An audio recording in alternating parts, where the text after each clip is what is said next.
Yes, yes. Welcome back to the Black Currency Podcast. This is Bradley D.L.O. Thomas. By day, I am now an IT professional, formerly a marketing professional. By night, I love to produce and MC, aka write songs. So I'll pass the microphone. Hey, what's up? It's your girl Opal Elisa. By day, I'm Director of Multicultural Business Strategy for a large financial company. I'm also a author, MC, poet, spoken word artist, all of the above. I'll pass the mic. What's going on? My name is Corey Whitmore. By day, I'm here at Media 22, as you can see with the green screen in the back. By night, I'm here at Media 22. You can see the green screen in the back. But I also love to do music. I still produce, I still engineer. Having a hard time writing lately, but those other two things seem to be working for me well. Good, good, good. I know. We were talking a couple of days about that. I was getting on your case, Corey. You guys, I know you got something to share with the world, but we have a person today who has a lot to share with us, and I have tons and tons of questions. But before we get into it, let me let you know who you're talking with. Today we have Daryl Smith, who is the Senior Vice President and Chief Marketing Officer at Kettler. I pronounced that correctly, right, Daryl? Yes, absolutely. Okay. And he has over 20 years of experience in the multifamily marketing field, as well as other fields that we're going to get into in terms of marketing, digital media, and other things related to operations. So today we're going to really dive deep with him. First thing that I want to let all the listeners know, no matter what media that you're on, if you can see me on the video right now, you can see that I have a notebook. So please take some notes today. We were just talking with him earlier.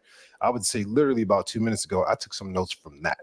So you are definitely going to want to, kids, put your thinking caps on today, open your ears and your eyes, because he's going to have a lot to share with us. So Daryl, welcome today.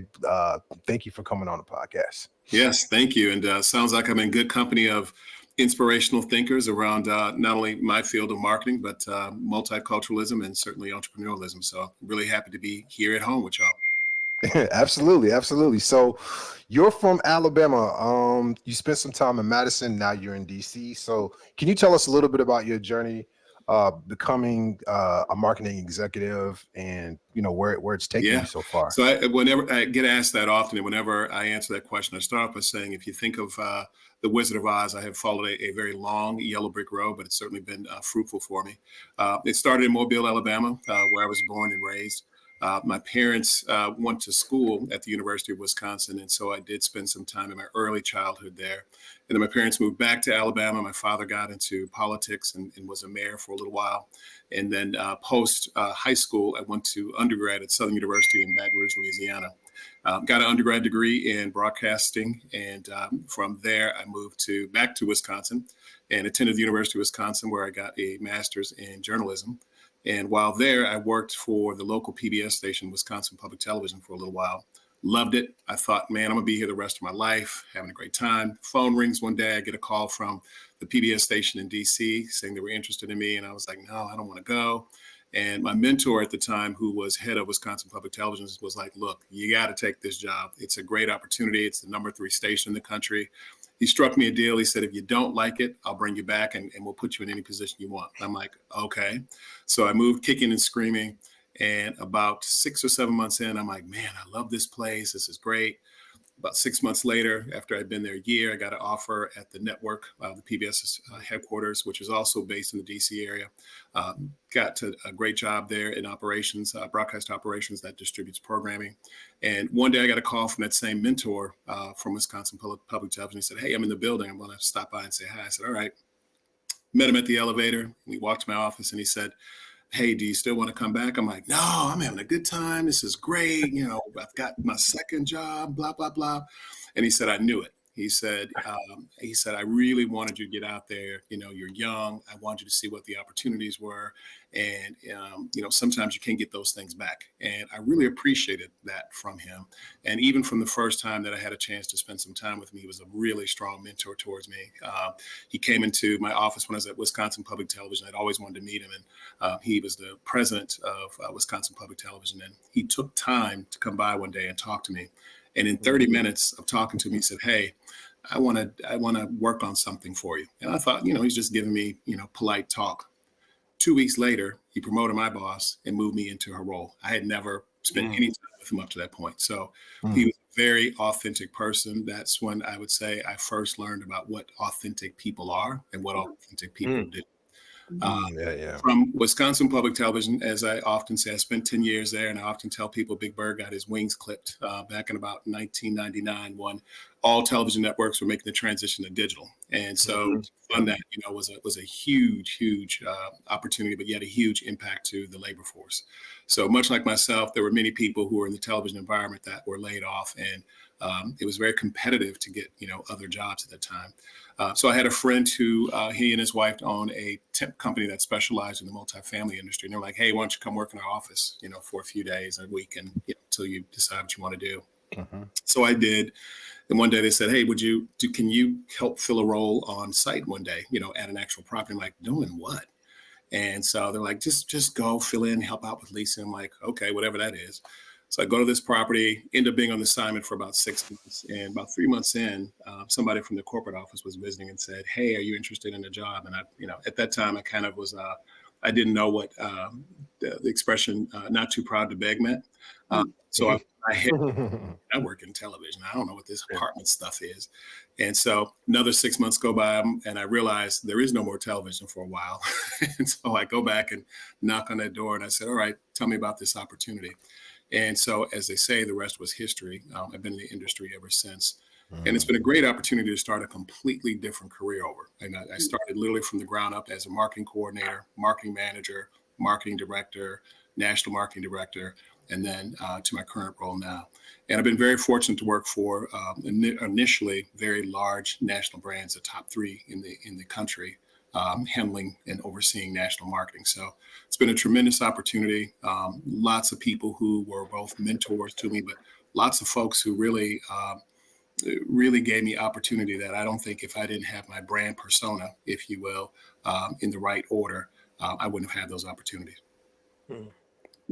Thanks for the breakdown. I can see why you were so successful in radio, because your voice alone is something that I could just listen to for a long time. Thank you. Yeah, Right. yeah. You just get that compliment often. For sure. For sure. Yeah, I already have like 3 pieces of notes. Yeah. Off the bio.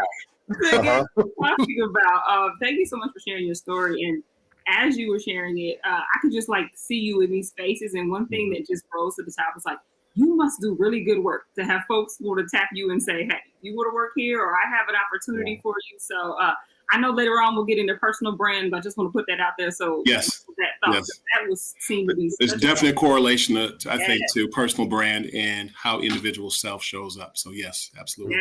Yes. The other thread that came through that piece was just that passion that you have for your work. So where does that come from? Kind of what's your why? What can you share with our listeners that what really drives you in the work that you do? So I absolutely love marketing. I love communication in general. And I think for me as a chief marketing officer, one of the things that I believe in is telling a story and having imagination behind that story. And to be a marketer, you have to have a lot of aspirational vision to really think about what is your brand about? How do you help that brand imagine itself? And how do you help connect that to consumers? And so that gives me a lot of open space in my role to be able to think about my current organization in a lot of distinct and diverse ways. And I'm also very fortunate to have a partner in my leader, the president of our organization, who gives me, as I tell her all the time, I say, I feel like I'm in Disney World. I mean, you don't sit on top of me. I have a full, wide open runway to do whatever I'd like to do. But I'm also smart enough to know that marketing is one of those areas that's always first to cut. And so I've had to work really hard to position myself very close to my boss as a president as both a strategic means to create value, not only for my organization that I oversee, but also for her. So I'm able to align a lot of my imagination to her business plans. And she's constantly telling me, man, you popped out 10 great things this month. I really appreciate it. And, let's keep thinking about this. I want you to work on this project with me. And I've been very fortunate that it's positioned me in a very key and principal light, I'm with her, amongst my peers who know, wow, Daryl's got her ear. And if Daryl calls and asks for something, or I need to be mentored on something, I'm going to go to him. But again, as we'll get into later, to me, that goes to your personal, persona. How is your personal brand showing up and how do you manage that in your roadmap for success? Awesome. Thank you. Yeah, I hope y'all heard that. Position yourself as a strategic means. Right. That's a gem right there. That is so Yeah. key. Like you said, marketing can be the first to go, but I think for any position, that thing right there is huge. Yeah. So Right. sorry, I can see Corey itching to ask. You know I am. I'm trying to follow a roadmap for our listeners. I want them to be able to and not just go into my head to be like, oh, can I pick this out and pick this out? Maybe a little later though. One common thing that we've found with all of our guests is that there's been some sort of philosophy or set of principles that they have held tight to that has allowed them to continue to make the progress and to achieve all of these different things like yourself. So my question to you as of right now is there a particular life philosophy or a set of principles that you've kind of always referenced or gone back to say, hey, this is the foundation of who I am. This is what I believe in, and this has enabled me to be able to make these leaps and bounds in my space. 100%. And if you indulge me here for a good 5 minutes, because I love to talk, by the way, I'll tell you a story that leads into. I'll cut it short, but I'll tell you a story that leads into. I would say 4 principles that also I found out later from a gentleman named Dan Olawabi. His last name is spelled Olowabi, and he is into a body of work called authentic leadership. And when I read his about some of his work and some of his practice, it took me back in time, and it really encapsulates a lot of the principles that you're talking about. But I'm going to start with the story first. Back in when my family moved back to Alabama, my mom and dad put me in a Catholic school, and I'd been in some Catholic schools when I was in Madison. And when I moved back to Mobile, they continued that practice. And I went to for a year, I went to a Catholic high school in Mobile. And the first year, I never was good at math. And so I was always that person that couldn't go out to recess because I had to sit there and finish my computation.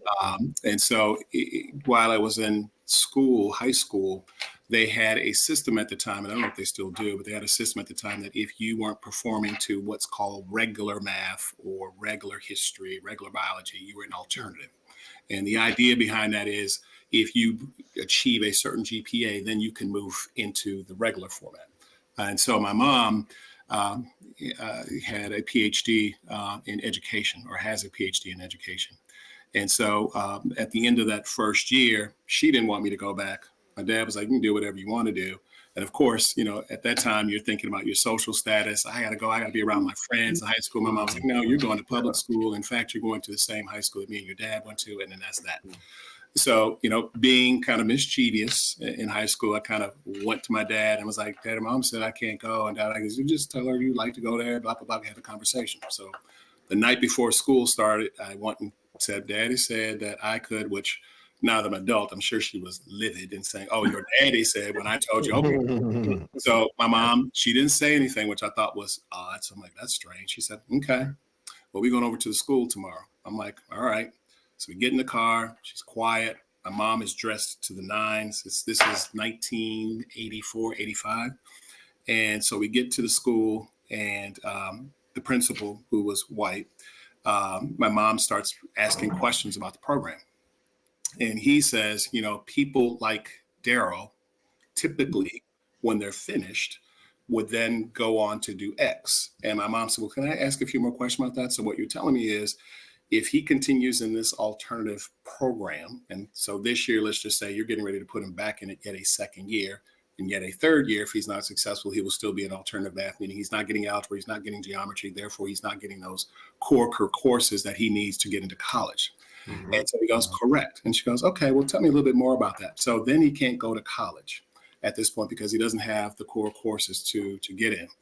And he says, that's correct. So people, and he uses this word again, people like him would then typically go to a trade school. She goes, oh, well, tell me about that. And so then he got very specific about a local trade school that was all Black. And so my mom's like, okay.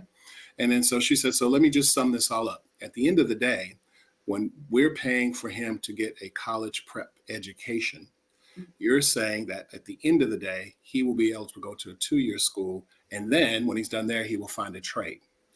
And he said, yes. And so she said, let me tell you who I am. She said, my name is Dr. She said, let me tell you who I am. My name is Dr. Barbara Wheat Smith. And my degree is in education. And I've studied this exact phenomenon when I was in school, and it's called tracking, where you take disadvantaged minority students and instead of elevating them, you relegate them. And at this point, I'm 14, 15, I'm kind of sliding down. I'm like, oh no, this is going left. Not understanding fully what's happening, right? The big picture. I'm just like, man, she going in on this, man. It sounds good. But then I'm kind of like, what's happening? The man turned red. And she said, also, let me reintroduce myself again. I'm Dr. Barbara Wheat Smith, the first lady of the city. And again, the man turned green, right? Not knowing who he's talking to. And it really didn't matter. But the concept of how he was trying to control who I was and create a value for who I am and was going to define it led to me believing that no one defines or creates value for me but myself. And I'll never forget when we pulled off from that school. My mom is a smoker. She had that cigarette. She said, she looked over at me, not in a way that was, it was very empathetic. And she said, I know you're embarrassed. I know you feel some sort of way about what just happened. When you get older, you'll understand what that was about. And you fast forward several years later, as I started competing to be in the boardroom, to get to the C-suite, it's defining and owning my value and knowing who I am. And that nobody controls that but me. And so this Dan Olowabi has, in his authentic approach to leadership, has 4 things that he looks at. And one is understand yourself, lead yourself, understand others, and then that helps you to have the confidence to lead others. And one of the biggest things that we don't have in understanding the value about who we are is having that confidence. And everybody struggles with some level of insecurity to have that confidence about who you are. Am I saying something that's making an impact? Am I saying something that makes sense? And so when I stumbled on his work just a few years ago, I'm like, oh man, that's it. That's that concept of having that value and knowing who you are so that you can be positioned to execute in any way you aspire to be and to do. So I would say, again, in keeping the cliff notes for you, it's really understanding your value and knowing who you are. And I'll add one more quick story to that and how I had to position that very recently. I had a conversation with a boss one day who had been telling me for years, let's just say for 2 or 3 years, like, hey, you hit it so hard this first year, I want to relook at your package. Okay, great. That sounds good to me. Year goes by, nothing. Second year goes by, nothing. Third year, I say, hey, I remember you said about 2 years ago you wanted to revisit my package because each year the boss kept saying, wow, I'm really impressed, would give me 100% of my bonus. So I'm thinking, all right, I'm hitting the mark. I should be getting a salary change. Right. She looked at me and she said, are you asking me for a raise? I said, no, not at all. I'm following up to your question. I serve at your pleasure. And she laughed and she goes, yeah, well, let's talk about it. So we finally talked about it. And at the time of the year, it was just before the traditional merit increase. And she said to me, I'll give you 5% now. And if you give me a couple of months, I'll give you 5% later. I said, so basically you're giving me a merit increase. Mm-hmm. Oh, was that offensive? No, I told you I serve at your pleasure, but I also know my value. Mm-hmm. So let me tell you a story. I told her the same story I told you guys. Mm-hmm. This is a Friday. Mm-hmm. Friday between 3 and 5, we had this 2-hour conversation. We happened to have a meeting on the books that Monday at 8:30 about something completely different. When I got on the call, she went right to our last conversation and said, I couldn't sleep all weekend thinking about our conversation. Thank you so much for sharing with me. I love how you talk to me. I love how articulate you are about things, blah, blah, blah. And I've come up with, revised plan. And what she came up with shocked me because the number was an odd number, meaning even numerically, right? She hit on the exact cent, and it represented a 29% raise compared to her trying to do a 10%. Right. And again, know your value and don't be afraid to position that value by knowing who you are and having that confidence to lead people, just like Dan Olowabi talks about, to lead people to your aspiration. Beautiful story. Yes. Inspirational story on so many levels, because I know there's somebody out there right now that's, no matter what position that they're in their organization, or even if they are entrepreneur, and they're they're during those conversations where they need to have that confidence and that posture. So Mhm. everybody who's listening, you might want to rewind the last 5 minutes. 'Cause that's exactly what I'm going to do, just to keep it honest. So you did mention your mother, Dr. Barbara Wheat Smith. Mhm. I think that it's clear that she's one of your mentors. Um, I'm very curious on your process of how you actually chose your mentors. I think we've talked about on other podcasts the need to have somebody to follow and Mhm. to model, but I don't know if we've ever talked about how to choose the right person Right. to follow. And I'm interested to see what your approach has been in regards to that topic. You know what? That's a great question. I'm going to answer it in a non-traditional way. I would say most of my mentors chose me. Mhm. And it was because of, again, that personal brand, being in the right place, interacting with people who saw something in me that I may not have sought myself, around my aspirations. And as you guys have been, my passion, which has always been there. And Mhm. so they took me under their wings, so to speak. But I think in connecting further to that, because there are opportunities to choose mentors, in addition to the traditional approach of, I want to find somebody who I admire, someone who has passion, someone who is authentic, and someone who really has developed a career path to lead to some successful goals that you can truly see. They're not talking, blue pie in the sky. They're really talking about something that they can see and something that they've done and how they continue to be motivated to do that. And so, but who is that person for you? And sometimes the people that you're looking for are right there in your face. It could be your Mhm. family. It could be some very close friends. It could be somebody at work. It's when you start talking and engaging and being authentic to yourself, as I was just saying earlier, people also pick that up and they want to be a part of that in some way. You Mhm. guys on the call may hang up and say, call me next week and say, hey, Daryl, I was thinking about something you said, and I want to talk to you about that. I want to connect you on something, because guess what?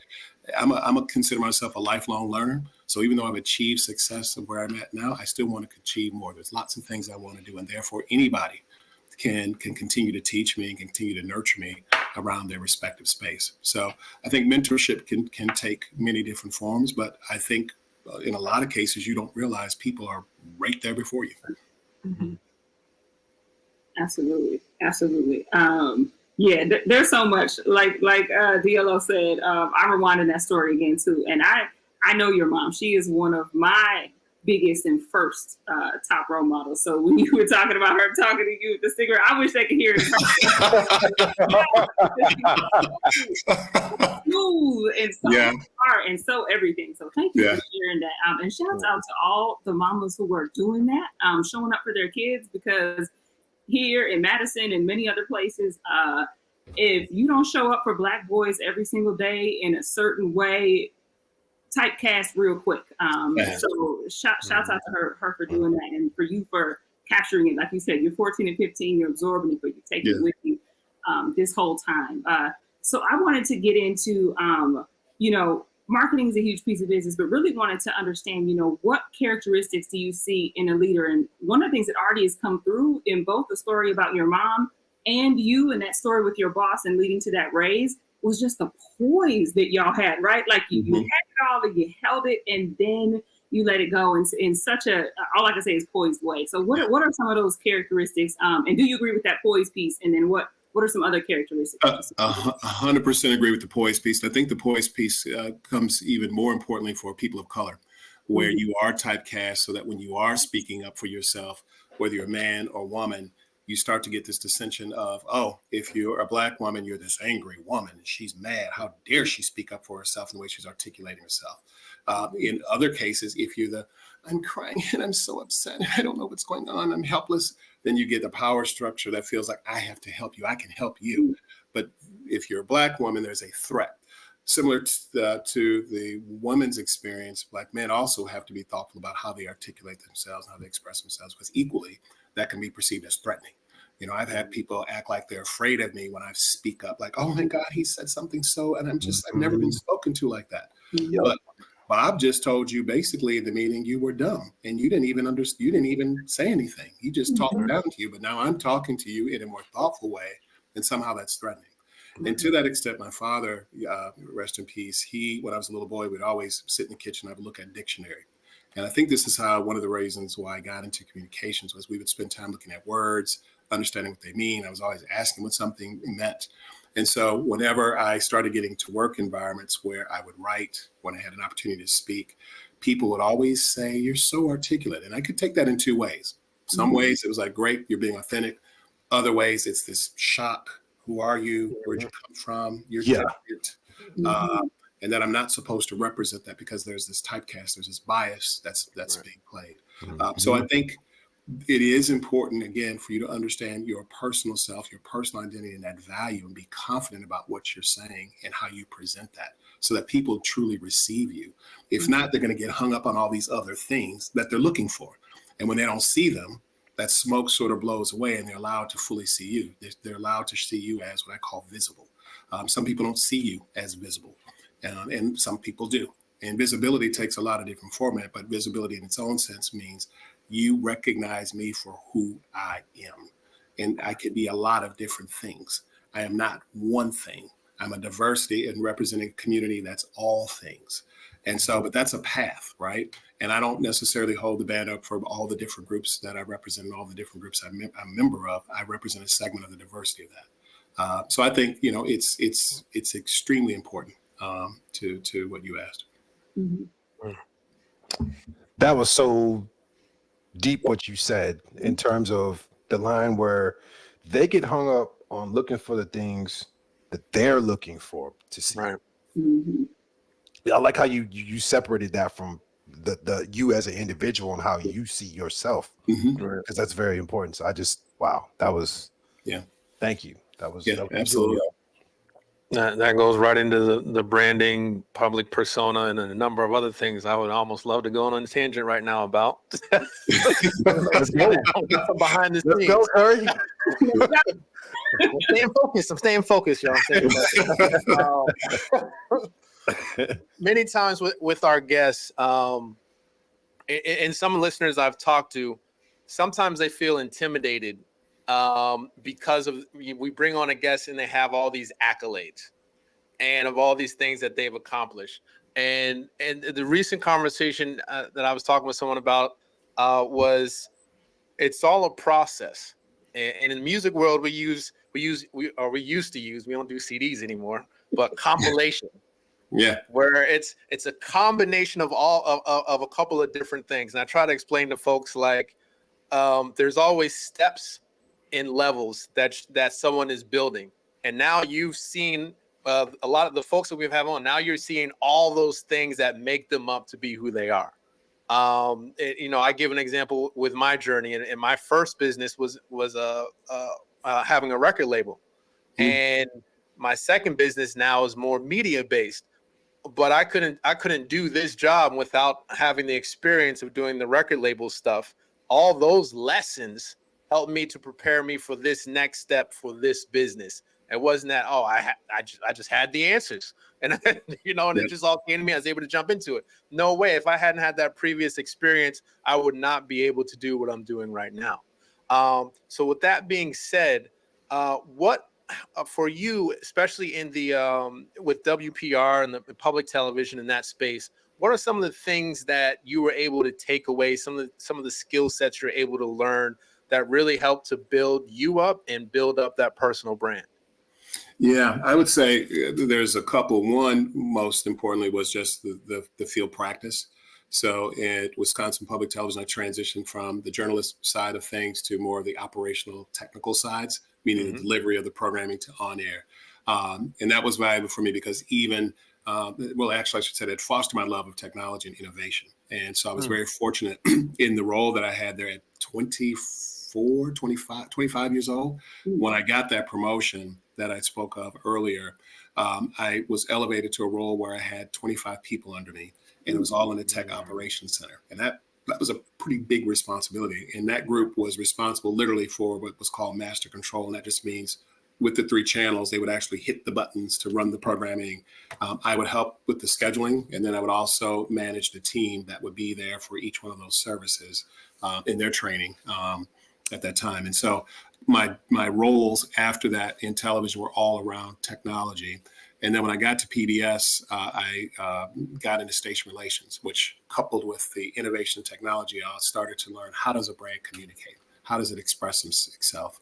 And then, which was a great runway for me to then transition and start a whole new career over for the next 25 years in marketing. So the practice was in technology and communications. And then there's the leadership challenge, how I had to learn then, hey, I've never managed anybody before. Somebody just said, I'm giving you 25 people. Now, what do I do with it? Some are full-time, some are part-time, some are much older than you, who are looking at you like, how did he get it? I've been here longer than him. So there's that confidence, right? You have to really understand self to lead self so that you can lead others, much like Dan Olawabi has in his authentic leadership practice. And that's why I said before that resonated with me later when I discovered that, because really a lot of what I had to learn, even based on your question, encapsulates all of that. So the technology, along the practice, learning the communication formation, coupled with leadership, I think in those early days in my time in public television, which was great, really fostered that. And I was really, really fortunate to have people in those early days who really, really cared a lot about me. They were very authentic. I mean, I've been extremely unfortunate in my career, and I'm highly humbled for that, to have people who, as I said, I didn't have to go find them. They interacted and found me. And I'm just truly blessed for that, because each one of those opportunities, as you were saying earlier, created that maturity for me to success. And if I hadn't, again, if that personal brand hadn't showed up in the right way, they wouldn't have taken those opportunities on. Wow, that's a great path. I'm very curious about you've obviously are holding a very large title in a brilliant organization. What is it like being in the C-suite? What is it like being Black in the C-suite in your experience? I've had. How much time do we have left? I think I have to cut you off at 20 minutes.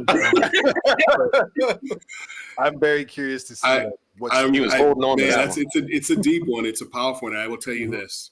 I've been in this role for 6 years, and it fell in my lap a lot faster than I wasn't even looking. And my current boss found me, and we hit it off, and we've been stuck together since then. And it's been a great opportunity.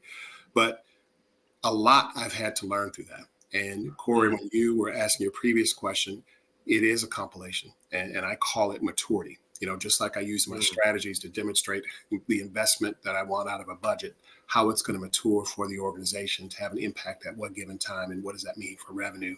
Very similar for me personally in hitting that CMO journey. The first thing was, oh man, what have I done now? If I really oversold myself, can I really do this? And I'm a big history fan, particularly around early periods of African Americans in this country, particularly around enslaved and moving on forward. And a lot of what I did in graduate school was around media minorities as well, in terms of how we fit and how we plan to things. And I remember when I first got this role, I got real teary-eyed, and I was thinking about all the people, all the African Americans who worked so hard and who really risked a lot of their lives. Here I am fulfilling a legacy, not only for African-American community, but I thought about my own family, who I think, Opal, you're aware that I've been doing a lot of genealogy work, and I've really gotten far. And I think about the history of those generations, particularly on my mother's side, that I've gotten detail on, where my grandfather, who was a successful business owner, had an 8th grade education. My mom was the first one in her family to go to college and get a PhD. She's got 3 children who all have masters. That's a generational maturity. And I take that seriously, because that's a lot of sacrifice. That's a lot of sacrifice. And I even tie that back to get out and vote. There are people who are sacrificed for us to continue to have these opportunities. And so when I got to the C-suite, I thought, man, this is a big weight. People have died and really suffered for me to have this opportunity. And so when I took it on, you get to the confidence, right? You've got all these people around you. I've got people staring at me. I was describing it at one point. It was like wolves in the woods staring at me for a while. And I knew the stare. The stare was, how did you get that job? Why are you here? And it felt cold and lonely for a while. But you have to rely on that confidence and the value that you have. And all I could think of was, I belong here.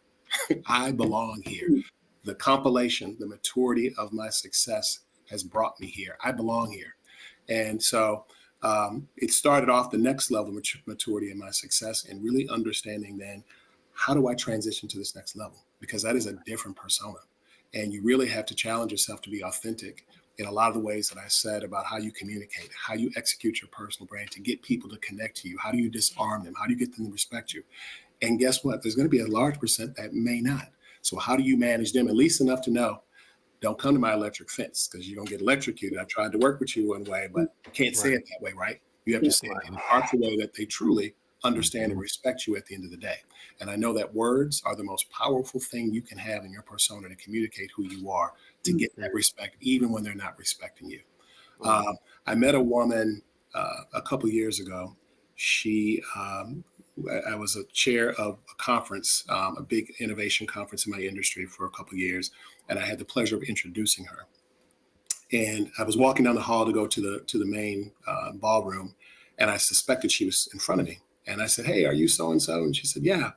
And I said, "Oh, I'm Daryl Smith." She goes, "Oh, well, you'll be easy to remember because my brother's named Daryl." So we're talking, bonding. She's an African-American woman. Turns out she's from Birmingham. I'm from Alabama. So we're vibing on that vibe.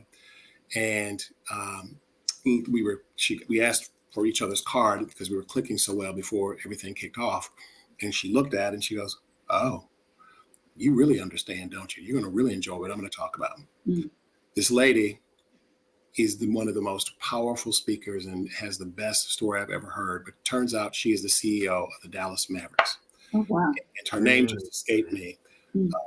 But she blew me away. And she asked, to the question you just asked, brother, she, even when she got done, we looked at each other and we just hugged each other. Like I was just like trembling. She goes, "You really understand the struggle." And she was talking about her struggle with the C-suite, how in the term that I used earlier, she wasn't perceived as visible. She was, "Oh, that's nice. That's cute. You have an idea. Let me pat you on the head. Yeah, that's cute."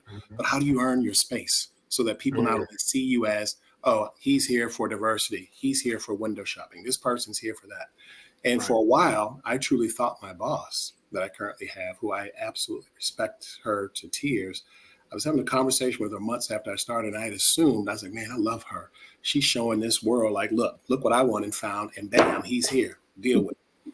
And I was talking to her about that. She goes, "No, that wasn't it." And I didn't ask her in those terms. I asked her in a roundabout way, like, "Wow, I really like how you dedicate diversity and you brought me in and stuff." She goes, "Girl, that's not why I got you. I genuinely was connecting to your skills." And she wasn't really understanding what I was saying, but I appreciated her response because it wasn't about that. And if you think about what I said earlier, she was seeing even beyond me. She was seeing me as a person, as this man that's got a skill set that can help me. I don't care what his color is. I see him as somebody that's going to get me to green, if you want to look at it that way. So it is a journey. It is as they say, it is very lonely at the top. You don't have water cooler conversations with very people like you do lower and bit low. And you're like, "I heard that they're going to do X." There is no. And in a lot of cases, you have some rivalry with your peers because either they want a piece of your kingdom or they're trying to get off stuff or they're trying to deflect and blame you. And so you get into a whole lot of whatnot.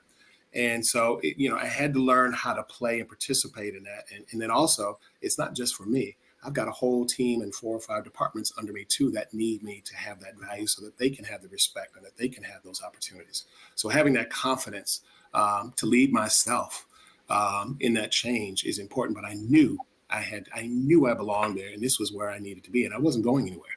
I think there was days where I thought, "You know what, forget this. I'm gonna hit it." And I'm glad I didn't. And I'm glad I stuck with my boss, who too was going through her own version of issues as a woman, as a leader. And she grew to become president since I've been there. And so, we went on a journey together going through the same things. And I hear her oftentimes say, I really want to be respected for who I am and not this woman that gets, patted on the head. So it's been a great journey, but it is cold. And again, just like, Dan Olawabi says, you've got to be able to understand yourself. You've got to develop your own confidence. And like I've said earlier, my thing is know your value. And when you know your value and you're being authentic and you're confident in that, it will transcend itself in a lot of different channels, that you're moving through. And that's that maturity, Corey, that you're talking about. Mm-hmm. Wow.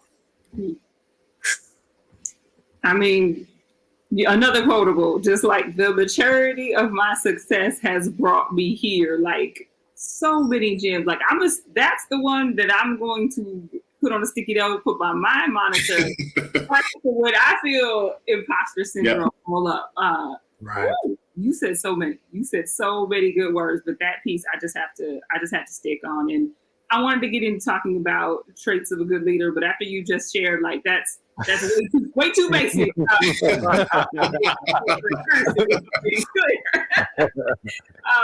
I do love that you talked about the relationship that you have with your current boss right now, and you said that you all journey together as she's now the president. What can you share about someone who has to be a good leader of a superstar? Because clearly you're a star. People see your value, your worth, and more importantly, you know your worth and your value. That is intrinsic and shines through. Our listeners can hear it right now. What does it take to lead someone like that? Because that can be difficult. And we got a lot of listeners who are also like ourselves on here. We're superstars at work too. Yeah. And sometimes they think the only thing to do is get out of your way. But what are the pieces that she's been able to do that has been a good leader for you?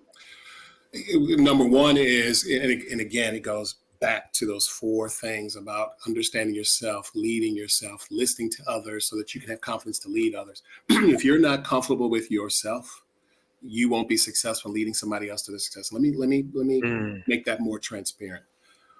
I have a habit of, with my department heads, if they're working on an initiative, and my boss is always receptive to this, is I'll say, hey, I'm going to put you in front of her. I want you to tell her or talk to her about this strategy because it's key for something she's working on.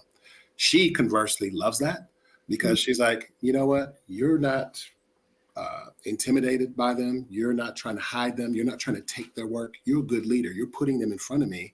It gives them an opportunity to elevate, to understand how do I communicate to somebody at the next level. So they appreciate that I'm taking something that I perceive as positive and valuable and saying, hey, I'm going to nurture you.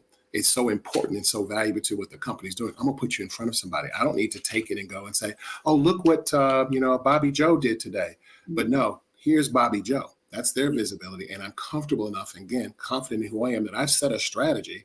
This person has achieved something significant in the strategy. And guess what? Not only have I led them and helped shape what they're doing, but I can put them to the next level so that next level gets exposure to it.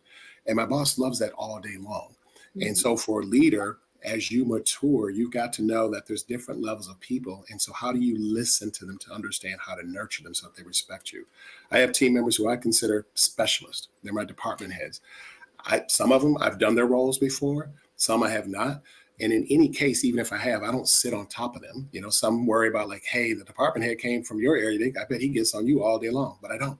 I stay out of their space and allow for them to be who they are, to create that imagination, to be bold, and then to meet those strategic goals. But if you sit on top of somebody in the old top-down structure of an organization, you're not allowing somebody to identify who they are. And if I have this philosophy of for my department heads to have imagination, I have about 5 or 6 of what I call DNA traits that when I'm recruiting for both my leaders, and I tell them you should recruit for the same. One is imagination, to really think about something. One is being bold and really not trying to create a cookie cutter of something, but create a trail that's very differentiated and unique and different so that we can be competitive. But then it's also being committed. And committed means seeing it all the way through. You have the ability to get something through. You're not just imagining, you're not just talking, but you have a strategic roadmap that helps you get something done and accomplish to the bottom line. And so if you have that kind of talent you brought in, you can't sit on top of them. You've got to know that these are people bursting. They're trying to achieve what you've asked. But if you sit on them, what happens? One day they pull in the parking lot. They're like, oh, God, they're going to the car. I don't want to go up in here because he's just not going to let me be me. And I have to tussle with him. And he's going to take everything I give him and cross it off. And even when I'm talking to someone and giving them constructive feedback, I always start with what I like first. Like, hey, this is really good, but let's talk about this piece. I think what we can do is X. So then they get this full balance. I don't just start with like, yeah, I don't know about that. You've got to help people be inspired. And I consider myself an inspirational leader, yet running an innovative department. And again, that's knowing myself and who I am. And if that's knowing myself and who I am and how I perceive the world, I also have to manage the talent that I say I want and bring in. A lot of people say, yes, I want this great person, but how do you manage a great person? And how do you manage a person that's at a VP level versus a person that's at a manager level? Those are two different people, right? And they need two different things. A person at the VP level is much more elevated. They're mature. They don't need you sitting on them. A person that's at a manager level does need a little bit more nurturing. They do need you to sit on them. You can't give them that room because guess what? They're probably going to fail because they don't have the maturity to have that kind of space. Yes. Ooh, I want to inject that into every single leader of every organization. Nonprofit. That was fire. Well, you know what else, though? I learned about 10 years ago, I read some business journal, and it said that 90% of managers and leaders fail. They're not good. And if you rewind the tape in your life and you think about, Opal, that passionate articulation you just said, that means that we all have experienced more times than not someone that's just not a good leader, someone that's just not a good manager. And it makes sense. And that's because if you're not being authentic to yourself, and as you know, Corey, you and Brad have asked, what's your philosophy? And are you living by it? I just had a debate with, unfortunately, with a distant cousin who was talking about being in their truth.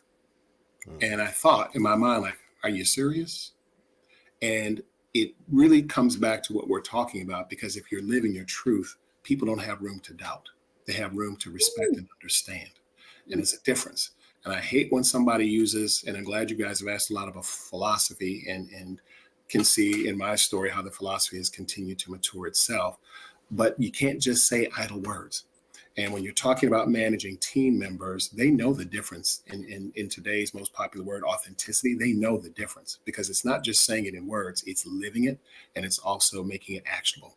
So authenticity also creates action. And if you don't have the balance of both, you're really not exercising, your full truth. This is powerful. I'm just going to take a breather after that one. Man, this is powerful. Okay. Let me kind of go back in time slightly to something you said. Pick apart something that Opal put out there. See if I can connect it. This is how my mind's going. It's like, so we were talking about your C-suite experience and the experience of it being lonely at the top and a lot of the different things that you have to navigate. Opal puts out there, and for a lot of our listeners, that many of our listeners are that superstar at their job, at their location, maybe in their field, maybe. No, I don't even want to say maybe. I'm pretty sure feeling and going through and experiencing some of the same things that you're experiencing, but at a different level. My question, not only for myself, but for them, is how do you navigate that? What is your support system? How do you continue to show up in places that sometimes feel like they're continuously trying to knock you down? Yeah. Because that can wear on folks and I think some people are looking for what are those other things I need to support me, keep me strong mentally, emotionally, to continue this fight. Yeah. And that's real, right? That's what you just said is authentic in itself, in the sense that, and this is why you heard me say earlier, I always say I work in Disneyland, and I often tell even my peers, my industry, who have challenges trying to execute their marketing strategy because they can't align with vision. So first and foremost, when you are looking for that job, you've got to know how to interview that employer just like they're interviewing you. And while it's not foolproof, and in my current role, me and my boss often laugh about our dating period. We dated on purpose. I think it was 4 months, from September to December. And we met about 4 or 5 times at this coffee place. And we always say, Bob's is our spot because that's where we would meet. And I'll never forget, I strung it so long. I was laughing to myself the day we met, which I knew was going to be the last time we were meeting, that she was out of breath talking to me, trying to sell herself. It was like, I just need to know right now. I said yes or no, because I'm like, I got to know, because I'm happy where I'm at. I need to know all these different things so that I can get a sense. Are you going to support me? I gave her a presentation that she wasn't expecting on one of those interviews so that I can say, hey, based on what I heard you say, this is what I would do. Are we in alignment? Is this what you're looking for? If not, we probably can go on. Right. She was blown away. She goes, I can take that right now and plug it right in. So we're definitely aligned. So that was a check. And I said, hey, are you going to support me for at least 2 years? I'm not saying there's affinity on these key things that I would need budgetary resource on to be able to make those initiatives move. Yes, check. So we're getting some alignment so that I don't get into the role and fail. And so very similarly, how do you in interviews make it a two-way street? And I tell my department heads, and I do the same thing when I'm hiring. I always say, when we're hiring new candidates, we thank them for their time. And we also make sure to say, hey, this is a two-way street. We want to make sure we're getting to know each other. So I want to make sure you have a bank of time to ask me questions during this interview process, in as much as I'm going to have a bank of time of some set questions. That way you're getting an alignment. Because if you're not in alignment, you get to other problems. So first and foremost, if it's a new job, you got to get that alignment with that employer. And there's certain key things in that example, as I used, there were certain things that I knew I had to have to be able to be successful. And that's just on the work side. How do you assess the personality? Ask questions about, hey, what's your communication structure in the department? And about 7.5 out of 10, there probably isn't one. So communication structure, I'll give you an example. In mine, it is I have one-on-ones each week with my department heads. I require them to have one-on-ones with their team. I have a department meeting once a month with all the departments and I have a very structured agenda on making sure that they understand what the strategy is, what the company's doing at a high level, and I have other departments share what they're doing. I also do quarterly coffees with every single person that's not a department head. I will call them and have a 30-minute virtual coffee and say, how you doing? What's going on in your world? What can I do for you? What ideas do you have? I want to make sure that I'm accessible to them. I don't want to just be locked away and them not having access to me.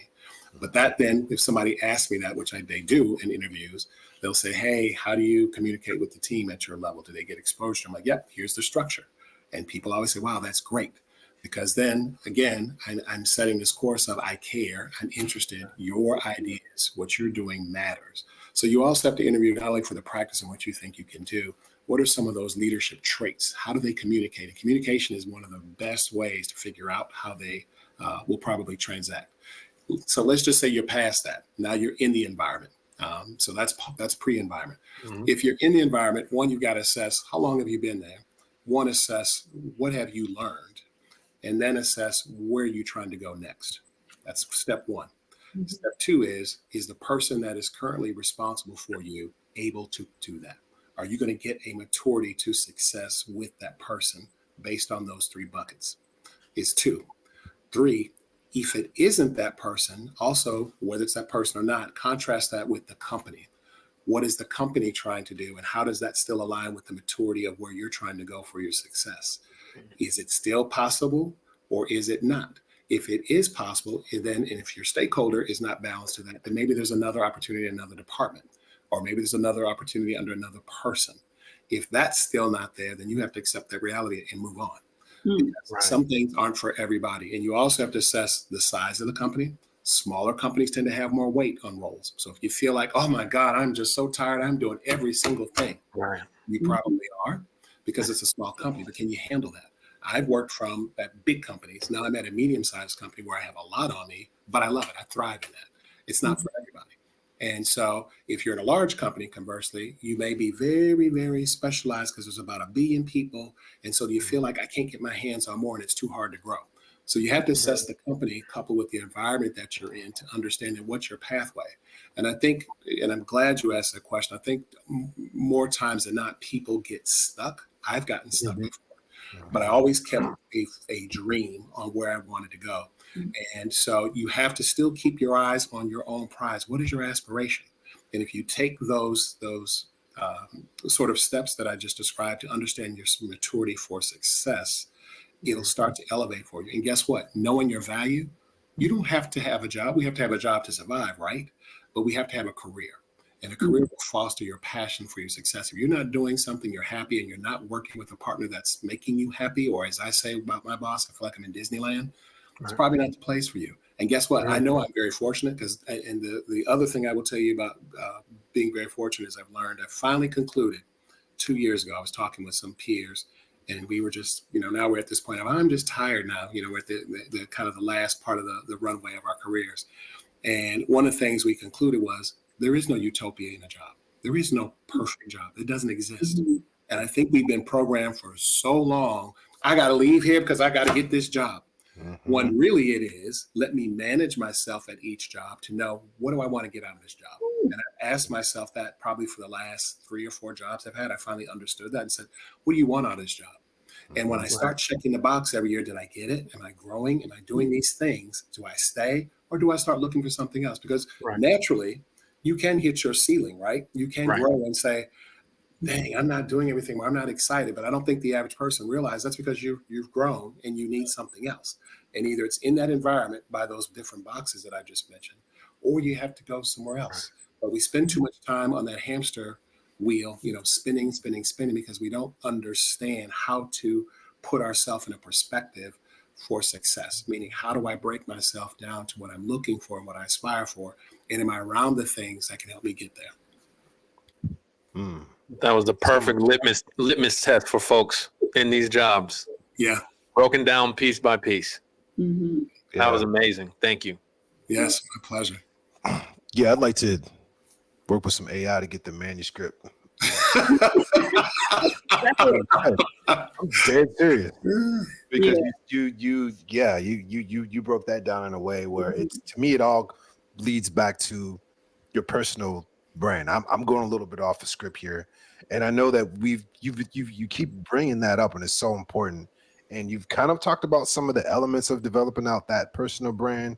But what is your path to developing how you developed your personal brand? And obviously, I can see how that has impacted everything that you do, of why you do it, how you interact with people, why you say what you say, and why the work that you do what you do. So if you could kind of share with us how you develop that personal brand and how that's helped you. Yeah. So the personal brand is who you are and how you're selling who you are to other people. And it takes a lot of different formats, but it has to be authentic. You can't fake it. I can't walk around and say, oh, I want to be just like him. And but that doesn't feel right. It has to be something that's natural to you. And it takes a lot of forms. One is how you express yourself, how you talk and how you communicate, how you listen, how you respond to people. If you take all that up and put it under one category, that's communication, having very strong and deliberate interpersonal skills. And that's important. Second is, what's your identity? What do you look like? Do you want to come to work in a t-shirt? Do you want to have your hair a certain way? I know for me, I have my look of how I want to look as a CMO, and it's literally everything you see right now. This is my look every day, even down to the glasses. I like these glasses because it adds an element of my persona. So when I'm talking, are people taking me a certain way? Are they perceiving me as in command? He's confident. He's assured. He knows what he's talking about. All of those create your persona, but then your persona has to be rooted in values. And everything you guys asked earlier about philosophy gets behind the persona so that you can create this feeling of presence. And I love presence. And I don't know, and let me tell folks what presence is. If you think about when you walked in a room and somebody speaks or somebody gets introduced to you, you feel all of this energy. And not very many people have it. I've been seeking that and running for it because I love when I see somebody that can fill up a space. You think of former President Obama, he can fill up a space. Former President Bill Clinton can fill up a space. For friends of mine who were journalists who, when Clinton was first running for office, said that man has such energy and personality. Like you feel like he knows you personally when he walks up to you and looks at you and shakes your hand. That is a persona. That is, what do I want people to perceive of me? It's also developing trust and integrity about who you are. If you're running a business, you've got to have some persona so that people can invest in you. so that people will follow you, so that people will come and connect you to other resources in a networking opportunity. So people will come and show up on your show. So people will talk to you. There's some integrity about who you are in your own brand persona, just like a company persona that has to be established first. Because if you don't have the confidence about what you're articulating about, whether it's your music, whether it's marketing, whether it's about multiculturalism, no one else is going to have it. But it has to be all enveloped in a certain perspective, because people walk around with bias. It's just a natural thing to psychology. But you've got to, as I was telling you earlier in my previous examples, you've got to move the smoke from that so that they look around that bias and they say, oh, wow, who is that? Okay, I'm listening. You've got my attention. So that's personal persona. To develop it, though, you have to be very deliberate. And I'm going to go back, Corey, to what you were saying earlier. It's just like the compilation. There is a maturity to it. What I looked like 10 years ago in my other roles and how I came off has changed. And it's changed because I've become more confident. As I've gone to other success levels, I've been around people who I'm engaging with, who I'm learning from, and they're fostering how I should behave. And that's where who you surround yourself with comes into play. And again, that's that networking. Are you around people who have positive energy, who have positive aspirations for success? Or are you sitting around people at the water cooler that's just, oh, the world is bad and Bobby in accounting's making my life hell. I ain't got no control. I'm just going to go home and just, start all over again tomorrow. Yep. That's not control. That's not controlling the value that you have for yourself. And I will tell everybody that's listening, you have more control over yourself than you think. I'm going to tell you to try yourself this week. Target one or two things that you perceive is an obstacle and come up with one way that you are going to control it. And I don't mean, don't make it something that is unobtainable. And I'll just throw out some examples. If you feel like I can't control your weight, take one thing that you think you can find out by the end of the week of how you took control of that. If it's something at work that you can't figure out how to get finished, write down each day something you're going to do that's going to whittle down to getting it done. Just pick one thing. If it's your closet, if you've been wanting to clean that closet out, I did that this weekend, so I can use that one. Figure out how you're going to start. You can attack it all at once for a couple hours, or maybe you do a little bit each day.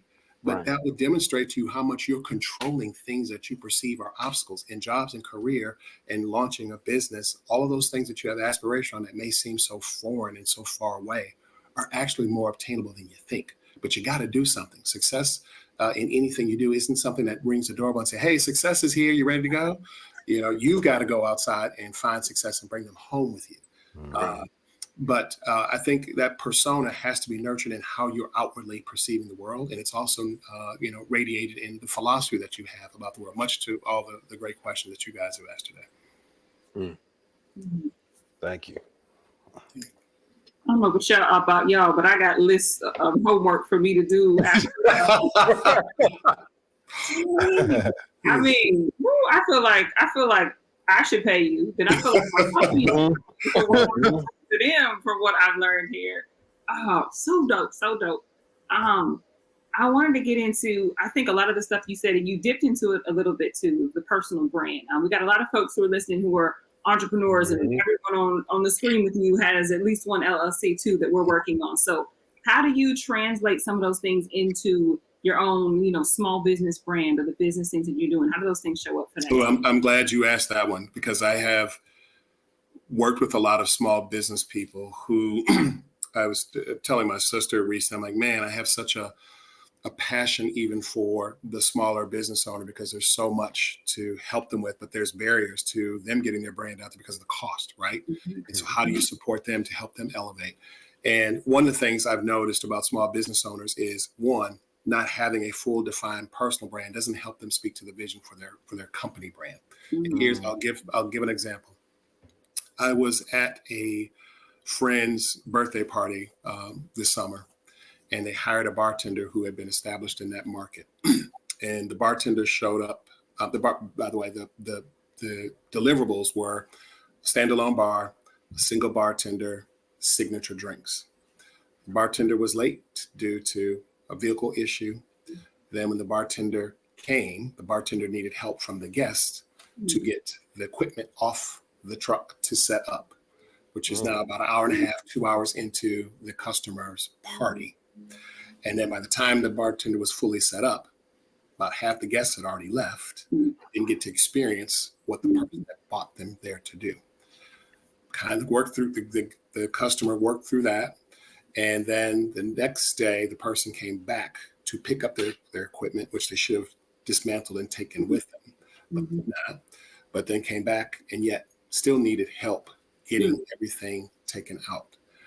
That's not having any brand standards, meaning, hey, don't get too comfortable in thinking, oh, these are just people I know, therefore I can act that way. This is a business. And so that's where your business and your personal persona have to transcend and work together. So I'll go back through that example. Should have been there at least 20 to 30 minutes early. So if the start of the event was 7 o'clock, at 6:30, you should have been there. 6:15, everything's ready to go. You're just ready for details so that if the first guest arrived, you're ready to give them that signature, one of the signature drinks that customer asked for. You should have been present and ready to go. And was one person enough for the amount of people? I would say maybe not. Or did you ask how many people are going to be there? Therefore, how many people do I have to staff? That's part of your company brand, but your personal brand has to inform then how you want to operate, how you care about things. And then when you're leaving, what's your standard of operations for dismantling? What's your standards for setting up? What's your standards for serving? All those things create this imagination and experience for people. The world for consumers now is about personalization and about experience. And if you don't have those two things in interplay, you will not succeed because then they're not connecting with you. So in that same event, personalization would be smiling. You're there to engage. You're walking around. Did you take the signature cocktails and walk around the tray and offer them? If there's 4 of them, have 4 types so that people can select them. Then go back to the bar. Did you have nice collateral there that features that person's customized drinks? Did you come up with words that may have said, oh, you want to have the Opal-esque martini tonight? Things that make that customer feel like, wow, it's about me. They made my friends enjoy themselves. I'm going to remember you, and you're going to go in my Rolodex for future events. And guess what else I'm going to do? The most powerful thing you can do in marketing is I'm going to refer you to somebody. But that was lost. So that means then let's measure that out in money. The time that you spend in gas, the time that person sent as their own personal employee in putting everything together, whatever it costs for them to purchase things minus what was paid into, there's a loss, right? They've lost because the event wasn't successful. So you can cost yourself money by 1, not understanding yourself, but then 2, then as having a company, what is your company about? What is the experience? Not just the product, but what is product that you have and what is that experience and how do you deliver that? What's the pathway to delivering that? So that, again, in that maturity of success in that one night, how are you delivering that? So always be thoughtful about, again, who you are. Hey, if I am Corey Bradley or Opal, when people come on my show, I'm going to always give them an introduction to who my audience is. I'm going to make sure my audience are connected in a certain way. You're not just going to flip on the switch and say, okay, hey, what are we talking about today? And people's ruffling and out. Okay. Oh, wait, what was next? Okay. What did you say? I'm sorry. The cat was in the back meowing. Okay. Your brand is not going to allow you to do that, right? As individuals, your brand says, I have to show up to show out in a different way. And so if you don't do it in a very measured way, that's, again, connecting people like you guys are doing today, then you turn off. An example I used to use a lot in marketing training is think of yourself when you go to a restaurant. And let's say you're the restaurant owner. You worked hard to get that restaurant. Your personal brand says, Shea, Billy's is about an experience around steaks. I show up, I've got a reservation. The first checkpoint is the servers, the host station are very nice. They're energetic. They say, follow me, sit down. Okay, great. This is nice. I like the vibe. The server comes. Hey, how are you? Welcome. Great. This is feeling like a steakhouse. I love the vibe. They're very attentive. They're very personal. So the value that's on this menu is matching to the value that I feel like I'm getting so far in the service. And then the food comes out and steak is cold. They take it back. It's raw. They take it back. But I'm the only one that doesn't have my food. The rest of my parties, head and eat. So now the experience has started to deteriorate, right? There's no maturity and success in the evening. And no matter, and it's called service recovery and marketing and customer experience, no matter how much that server comes back and apologizes, I haven't forgotten what I came there for. It failed. Same thing, an example on the bar, the mobile bar service. where they came for drinks. But guess what? The folks left. Half the folks are gone because you were late. You didn't have any standards to operations of how you execute setup. And so that can cost you. In the restaurant example, it can cost you because my loyalty is not there. I'm not going to come back. And guess what I'm going to do in the power of our digital world? I'm going to go right online and say, don't you go there because the service is bad. Right. Yeah. Mm. Mm-hmm. I think I have two questions, but I haven't quite been able to formulate this second one the way I would like to deliver it. So right now I'm going to go with a basic one that I think is very important for people to be able to differentiate. Branding and marketing. Can you break down the differences for folks? Because even with artists sometimes coming in, it seems like they conflate the two a lot. So we can like take that just quick step back just to make sure that they are clearly getting the ideas that you're disseminating to them and really being able to take it and know exactly what I need to do with that. Yeah, 100%. That's a great question. So marketing and branding are, while they're in the same universe, they are two distinct operational actions. So in marketing, it is the means and the channels that you go to sell your product or service. And branding is the way that you're managing that value around that service. And so there is what's called brand equity. So if you think about what I was just describing in terms of the restaurant and describing in terms of the bar, there is a brand that has to be managed. And if I'm responding to that poorly, then I have taken away from that value, which no matter how much you're selling, that means then if you balance it out in cost, what it cost me to sell to you, and now I've got the experience, there's negative because there's a negative outcome. So that means that I'm at a loss from a business standpoint. And for me, one of the things that a lot of marketers and CMOs measure is what's called that lifetime value. How long does someone stay with me and at what cost over time? And how do I measure that and understand that? And that's protecting my brand. Marketing is how I'm selling it. And I'll be more specific with that for clarity. It's, am I using more social channels to engage my audience? Because that's where they are. So I'm going to use social platforms. Or do I have more of a diverse mix in terms of that distribution of my marketing dollars, where it could be print, some of it could be social, some of it could be other digital formats in search engine optimization or search engine marketing, where you're using a lot of the platforms under those umbrella. But it depends on where your consumer is and how you want to reach them on that marketing side. On the branding side, it becomes very specific because you're putting your logo, your mark, and all the things that communicate a message about who your brand is in those channels.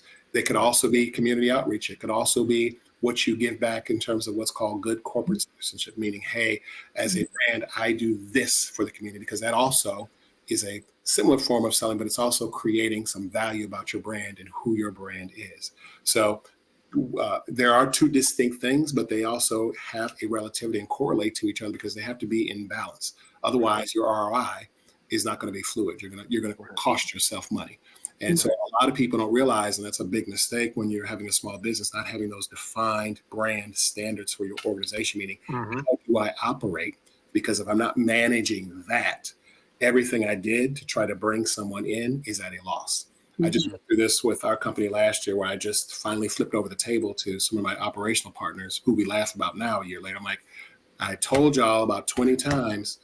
They were saying, oh, let's create a new tagline, Daryl, and say we're exceptional. I'm like, we're not exceptional. Didn't I just tell y'all the report for the last 5-6 months that we are not managing leads? We have $550,000 of unmanaged leads. How is that exceptional? And so it clicked with everybody finally. A couple months ago. I said, all right, let's step in. And I want Daryl now to help with us with the brand strategy moving forward around our operations. So even for us as an organization, we've had to mature to that, to understand like, hey, I just can't be running around. We have standards, but we haven't taken to a brand management perspective in terms of our business operations.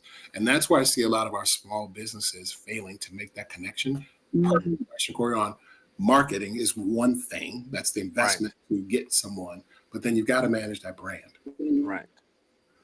Can I try and see if I can formulate this this second question, because I feel like some of our listeners, especially in the music space, could find some value in this. And and I'm kind of picking your brain on this because I think things have kind of fluctuated where many artists will come in, and I had we had a long conversation, I think last weekend or 2 weekends ago about, and maybe this is more industry specific, about product and then the branding and the marketing around the product.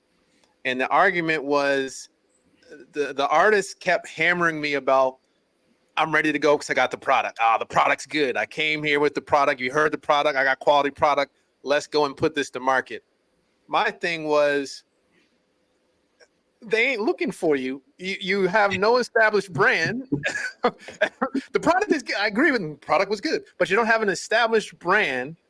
People don't quite know what they're getting from you. I feel like you have to be able to sell who you are now, especially in music, along with just having the product. And then you actually need to construct a marketing plan off of that brand. 100%. But it was, and I don't know if these things have to be in perfect balance, meaning that the product has to be here and the branding and marketing needs to be here. I don't know if one's more of an alpha than the other. What type of balance should folks be looking for when it comes to that product versus that brand and marketing? Yeah. So for music as a product, and I'll go with what you said earlier about compilation and maturity, right? Yes. So there is the artist. Yes. There is the product, the artist being the individual. Let me clarify. Yes. The product being the song. Yes. Two different things at its inception, right? But they have to go together. And I'll use Prince. I don't know why he popped in my head for some reason. Prince. So there's the artist, Prince, right? But he had a persona. His persona was his look. Remember I talked about my look? His look. Mm-hmm. He had a favorite color that he threw in with that, which he went by purple. Yep. He had an identity in the fonts that he was using. Right. In the clothes that he wore. Right. And so that was him, right? Now, connect the look to the songs. His songs were real cerebral. I mean, right. Deep. Yeah. And it made you think of this person who was like, wow, man, this guy is, you read it, it's like he's a poet, like he is deep. Right. And his clothes are eclectic. I can't wear them. I'm not trying to follow his fashion. In some cases, you might be trying to follow them, but they may be a trendsetter. Right. But they have to go together. I can't wear a spacesuit and then sing a rap song. Right. Because then that identity, again, that persona, that personal brand is canceling out what I'm singing and the genre of music in which I'm singing. So in that sense, it's thinking about the genre. What do I want to look like to that genre? If I'm a songstress, you're probably not wearing, a overly revealing outfit. And I'm not saying that hopefully, that's not offensive to some women and how they want to express themselves. But a songstress, I think of someone that's a established R&B 90s artist that is a little different in how they present and dress versus more modern. It is a different way of expressing yourself through fashions to connect to your audience. But if you don't have that identity first, connect it with what's your product first. Those are the first steps. Then the second step is who are you trying to reach? And so going back to Corey, what your argument was, do they know you? And so if you started on, and some artists have started locally, right? So let's just take Prince. He started very locally in Minneapolis. So he had a value locally. And so he could further mature that value. Again, there's that word, maturity for success. Yeah. Mature that value. So, let's take in, what did we do well locally? And I do a birthday trip every year with friends, and we went to Minneapolis 2 years ago, and we toured his stuff. So it's probably why he's in my head. But who he was locally matured a little differently when he became national and global. Became very different. But that was his maturity. He matured his book. He also matured. His songs stayed very much the same. It was this urban expression that was both grounded in some sense of what's going on in reality, but then also just being imaginative artistically about the world. Right. But then when he started getting to that more artistic aspiration about the world, so did his outfits, right? And so the energy of his shows. And then he was branding that in different ways to connect to people. But what he started off at that little small studio in Minneapolis doing and communicating locally, he took the best success of some of those pieces, but then he also had to imagine other components to connect to other audiences. And certainly the music industry and that identity is very competitive and very difficult. And you have to have them defined. And it is a balance. They're not in equilibrium, but there's a balance. And it's very delicate. And so, yes, you can show up with all the music, and Prince did. He showed up with all the music he wanted. But as you well know, Corey, the record labels, depending on how your contract's structured, they're going to define you. That was Prince's argument. And when he decided to become the artist formerly known as Prince, what a lot of people don't realize was he took it. Oh, this is all coming full circle. He knew his value and he took it back. And I didn't know until I went on this trip. I always thought, oh, he's just kind of crazy and weird. But no, he wasn't. He was brilliant. What he did was, oh, I'll fix you. The three things about Prince, and Corey, this will resonate with you, was he could write, he could sing, and he could produce. And those are the three things that go with music. And most people can sing, in which case the record label's providing you with an writers, producers. He could do all three, and he couldn't be contained. The man could write something in the middle of the night, be his own producer, engineer, all the above, and wake up and say, look what I did last night. That's a rare thing, right? Very much. And so what he did was he owned and knew who he was and took his value. And because of how the legalese went, I'm just watering it down. He basically said, I know how to get around this. I'll make up something that really isn't my name, and I'm going to produce music for the next 10 years. And guess what? You can't own that. I'll still have my royalties and my relationship from the first 20 years of stuff. But going forward, you won't own it. And then guess what he did? Changed his name back.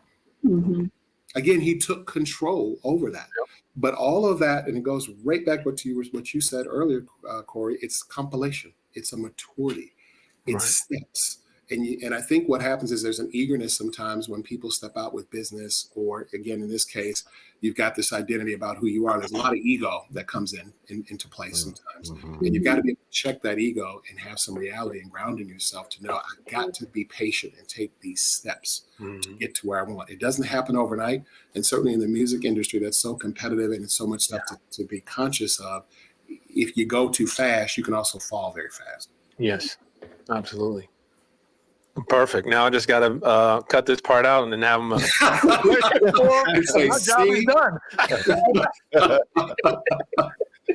you. I appreciate it. That Prince analogy was awesome. Like you need a TED Talk if you don't have one already. That was thank you. So fire. Yeah, that was definitely fire. I'm interested in your perspective on marketing and artificial intelligence.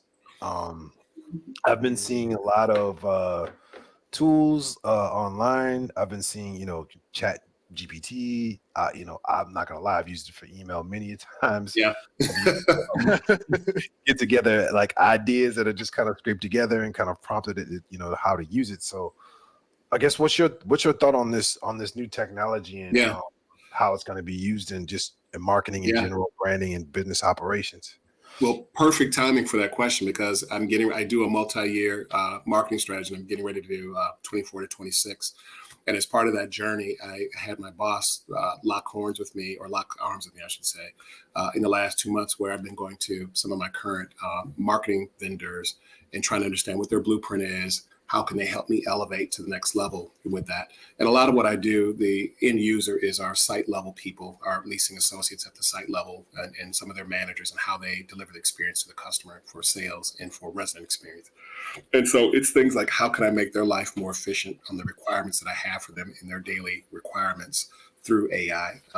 And some of the early, first and foremost, let me say, the first couple of weeks that I had my boss sit with me, and she loves technology. So I'm like, you can partner with me. I want you to understand what I understand, because this is going to be a big journey. There's a cost, there's this. So she goes, no, it's perfect. I want to do this.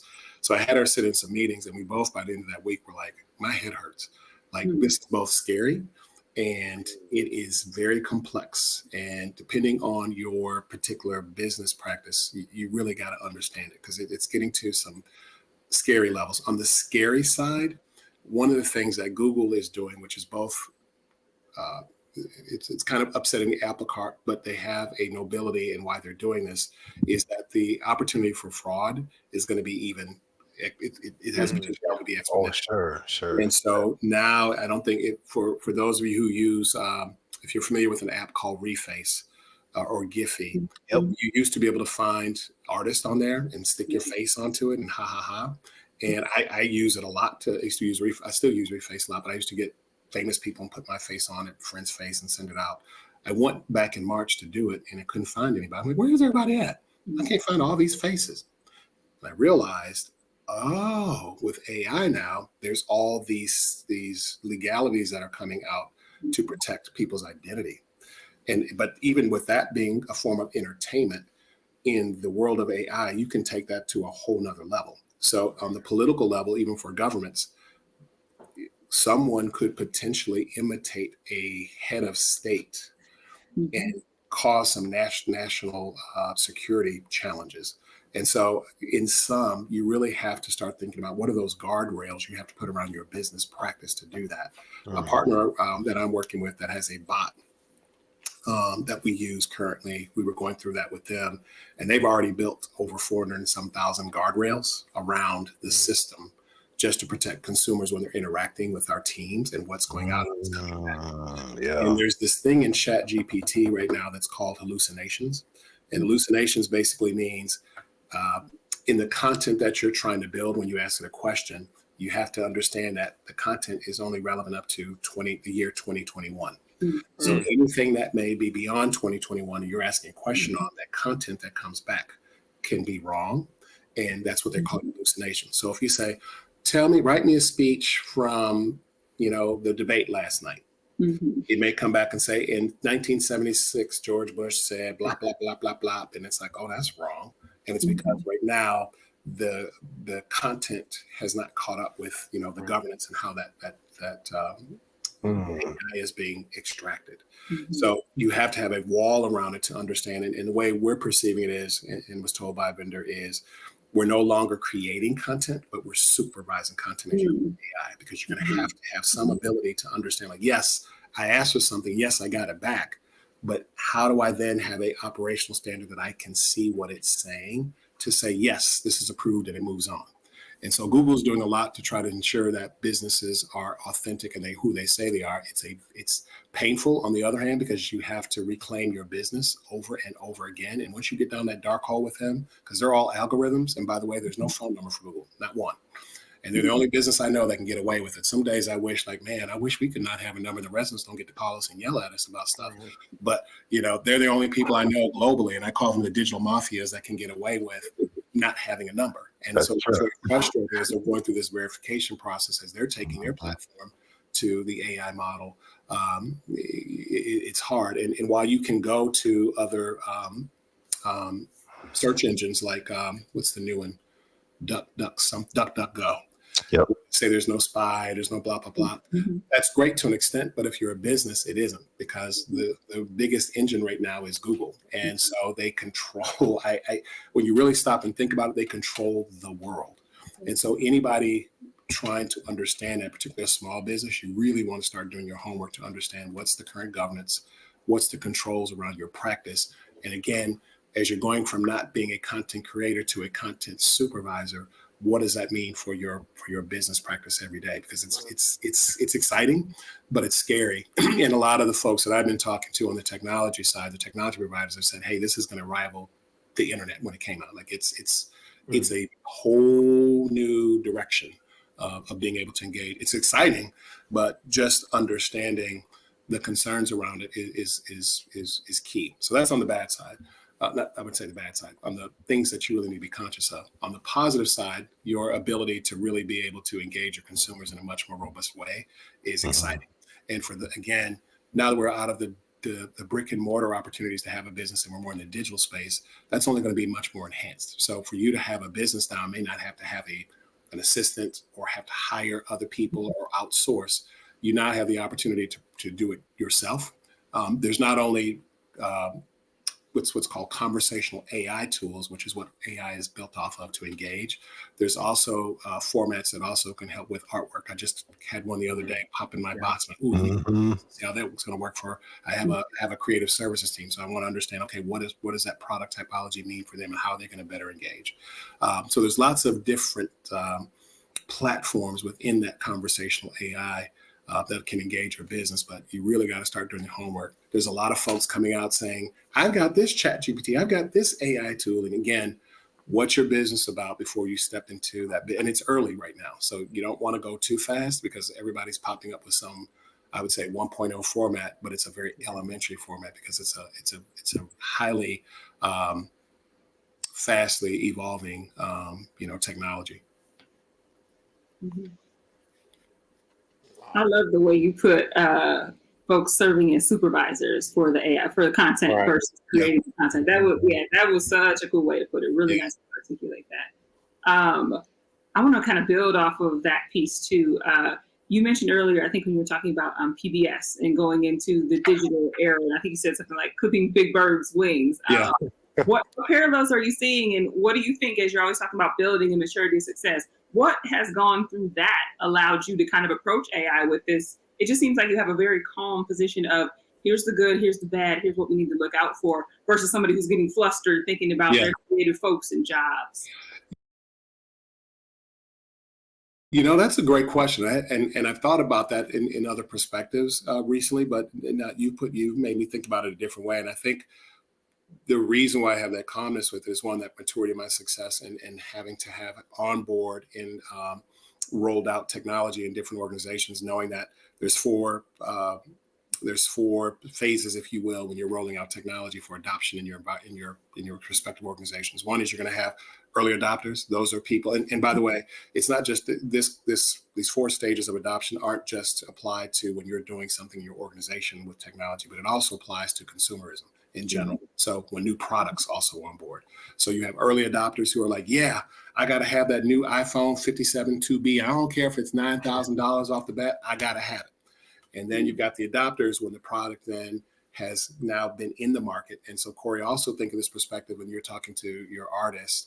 There is the early adopters who know you, and then there's adopters now they know you. And so that's the maturity. Adopters for consumerism are people like, I'll date myself here. One, VHSs came out and then became DVDs, when people realized, oh, you're still using the VHS, there's a DVD. Okay, I'm gonna get it. And now the cost has come to a market cost that's affordable versus in the early adoption stage, it's high because of that exciting new demand and the onboarding to market.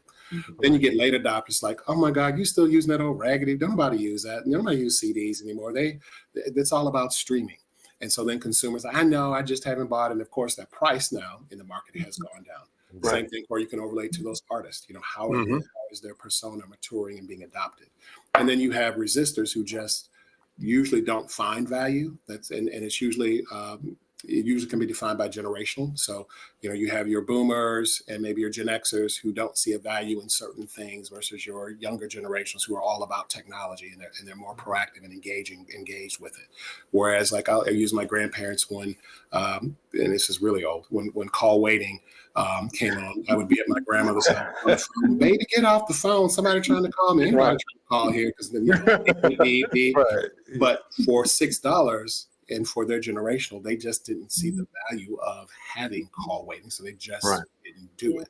And in organizations and adoption too, some people by generational are slow resistors, even though there may be a policy, you almost have to write them up to get them to perform or disconnect them from whatever that process may be. When you say, hey, this is sunsetting, we're going on to the next evolution.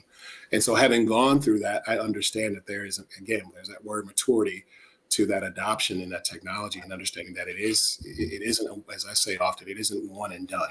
And they laugh at work because I often call things by 1.0, 2.0, I use the cellular adoption of things. And I always tell my teams, just because we roll this out doesn't mean that we're not continuing to grow it.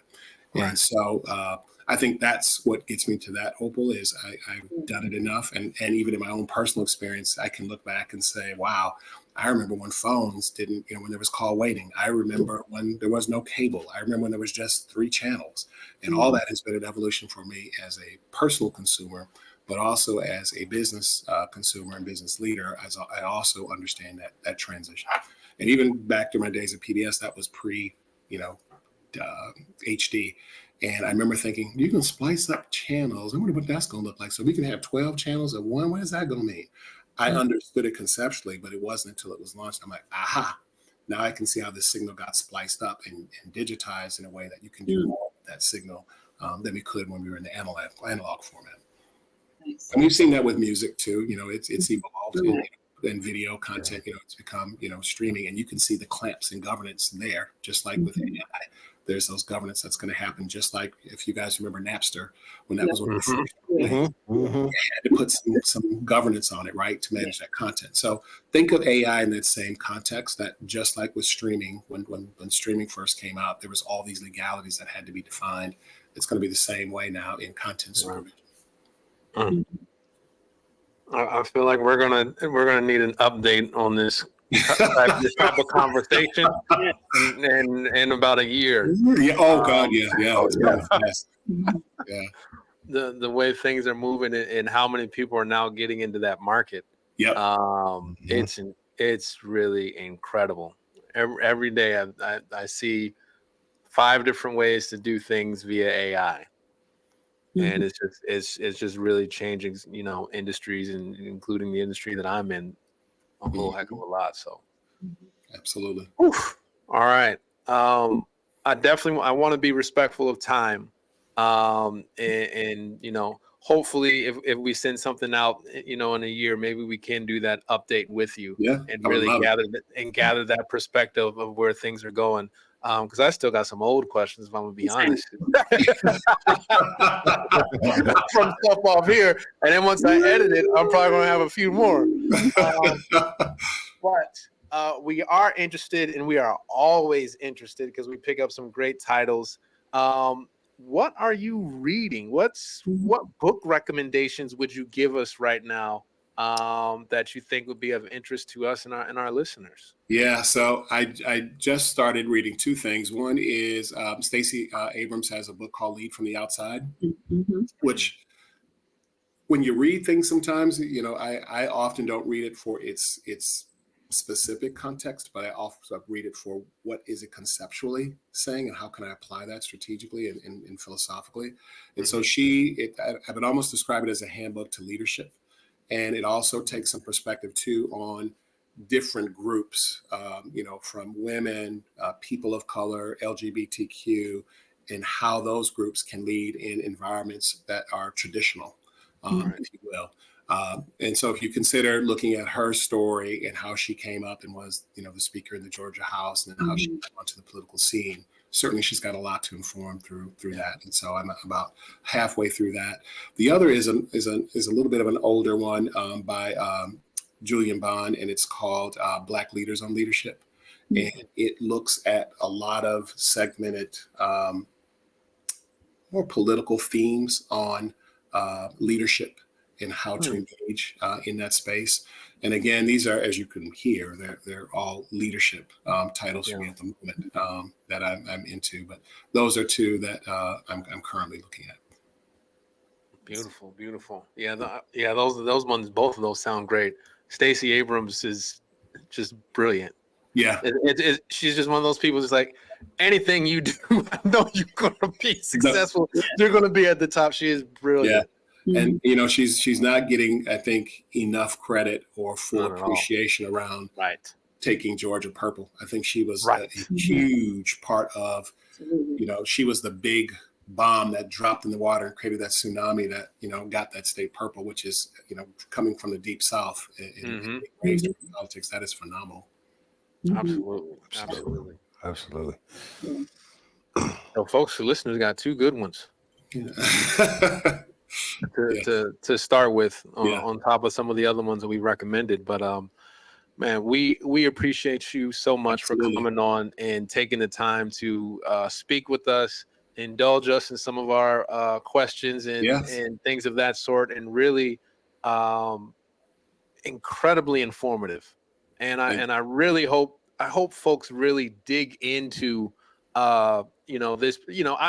Folks need to dig into all the episodes, but there's a lot of things here that you do need to put on repeat and kind of sit and think about. I find myself being very reflective in this conversation as far as, there's a lot of things that I need to analyze about how I'm moving forward in the space that I'm moving in, and the way you set out a lot of things, and the way it was very step by step. So it was something that was easy to one say, you know what, I need to think about that and maybe need to make that change or make that pivot. But then two, okay, it's been laid out in such a nice step-by-step process that it doesn't feel overwhelming that I can't get to that destination. I think sometimes when you get information, you get a lot of information, it's like, oh, that seems like a lot. How do I actually get to that point in which the change is being made, because it feels overwhelming? But, so much appreciation the way that you were able to kind of cut and dice things up in a manner that's digestible and a manner that's easy to follow. And that's hard to do. And, how you've done it has just been incredible and amazing. So I can't thank you enough for the value that you've added to this conversation and to so many people that'll be listening. Thank you. My pleasure. I echo all of that and would add incredibly inspirational. I was a fan before this, but dang. You're going on the wall, Daryl. You're going on the wall. I want to go look at my closet and reevaluate something. Thank you. This is my amazing. pleasure. Yeah. Thank you. I echo with Corey and Opal said. It was just, I want to talk to you more. Corey, you gonna cut us off. Daryl, I understand you got things to do. I do too. The sun might start going down, but I really appreciate you sharing. Yes, my pleasure. You did and what you've done and what you're working on and the perspectives. I know people are going to get a lot of value out of what we talked about today and what you shared from many different perspectives, not just working in a business or, trying to be an entrepreneur, but just living life. So, I appreciate everything you shared today. And I want to thank you guys too for having this platform, and certainly not only on behalf of myself, and certainly I'm sure I speak on behalf of your audience. You guys are also connecting voices and connecting thoughts and perspectives through your work. So thank you for taking your time to give back to the community and help, message and tell stories that create inspiration for people. So thank you. Thank you. All right, folks. You know where you can find us. We're going to start with that linktree/Black Currency Podcast. That will get you linked to everything we have going on, from video to social media and all those things for those people who can't see us right now.